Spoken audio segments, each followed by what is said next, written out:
यहाँ पे ज़्यादा बेहतर रहेगा। एकदम बिल्कुल सही है आपकी। महंगा तो है, इसमें कोई डाउट ही नहीं है। ये ईएमएस स्पेस वाली सारी कंपनियां, डिक्सन नंबर से लेके केन से लेके सब बहुत महंगे ट्रेड कर रहे हैं। बस दिक्कत वही है, हाई पी मल्टीपल वाले हैं। और हाई पी मल्टीपल वाले स्टॉक्स में समस्या यही होती है कि बाजार जरा सा हिला नहीं, ये ज़्यादा हिल जाते हैं। लेकिन बाजार के साथ बिल्कुल भी ना हिलने वाले, ना घबराने वाले, ना डरने वाले जैन साहब हमारे साथ कार्यक्रम में शामिल हो रहे हैं। और ये बात मैं तब कह रहा हूँ जब बाजार खराब जब होता है उस समय तो जैन साहब भी थोड़ा मूड खराब तो हो जाता है। आज तो चुस्त दुरुस्त है। आइए वक्त है जैन साहब के जेम्स का।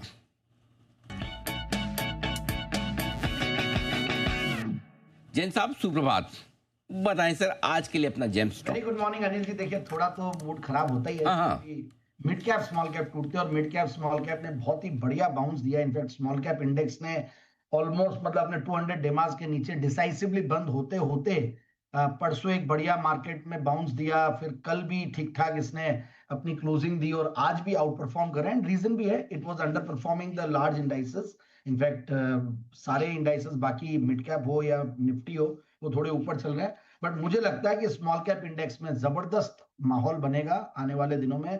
जीएसटी का बहुत बड़ा बेनिफिशियरी स्मॉल कैप और मिड कैप सेगमेंट होगा। लार्ज कैप तो ठीक है, वो तो होंगे ही होंगे।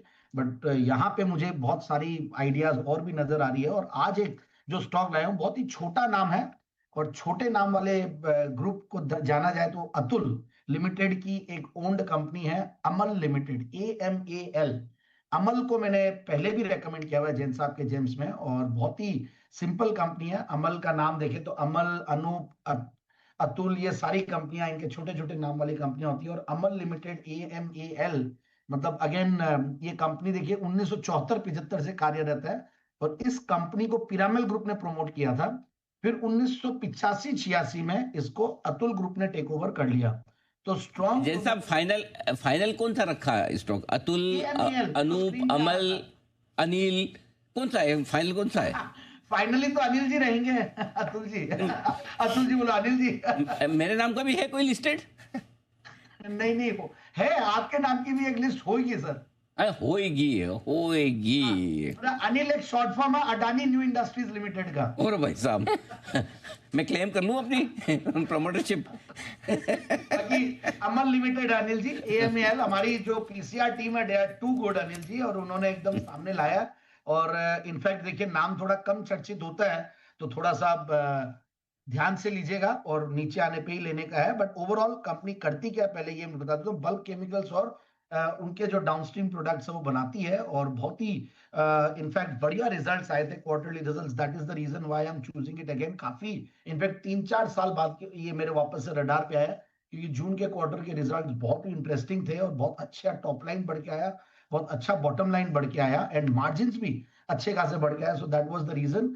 और अब देखिए इनके रेटिंग्स में देख रहा था तो strong promoter background, strong share holding, strong product line, तो इससे भी इनफैक्ट इनको रेटिंग्स भी अच्छी मिलनी थी। और अच्छा खासा इन्होंने कुछ बैकवर्ड इंटीग्रेशन भी कर रखा है और इनफैक्ट अतुल के ऑपरेशंस के लिए। और अतुल भी अभी इन दिनों में ठीक चल रहा है। केमिकल्स थोड़े स्टॉक्स अंडर परफॉर्म पिछले सालों में जरूर कुछ किए थे बट अब धीरे धीरे लगता है कि उनकी भी बॉटमिंग आउट साइकिल और प्लस जो एक ये मान लीजिए कि कहीं ना कहीं अब वैल्यूएशन रीजनेबल होने की वजह से वहां पे बाइंग आएगी। तो ये basically sulphuric acid, sulphuric dioxide जो कि अलग अलग ब्रूअरीज में, फूड फैक्ट्रीज में और ब्लीचिंग में, टेक्सटाइल्स के, तो ये कंजम्पशन जब भी बढ़ेगा तो इनके केमिकल्स की डिमांड भी बढ़ेगी। ओलियम्स है जो डाइस्टफ इंडस्ट्री में यूज होता है, तो इलेक्ट्रोप्लेटिंग इंडस्ट्री में इनका सल्फरिक एसिड यूज होता है। तो ये कंजम्पशन बढ़िया है और कंजम्पशन की थीम, जब जीएसटी की थीम आ रही है तो कंजम्पशन बढ़ेगा इंडिया में, ऐसा मानना है।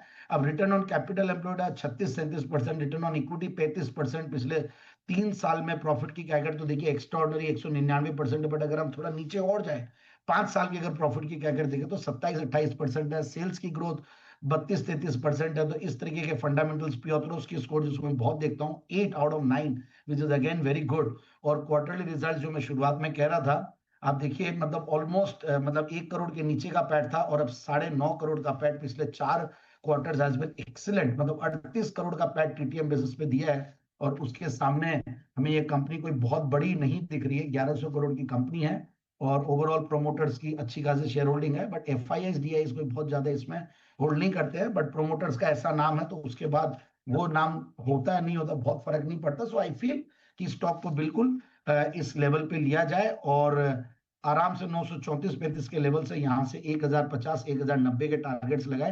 पहले ये 1147 का हाइज बना के करेक्ट हो चुका है, तो मुझे लगता है कि ये लेवल्स आराम से आने चाहिए और होल्ड करके रखे 1090 के टारगेट।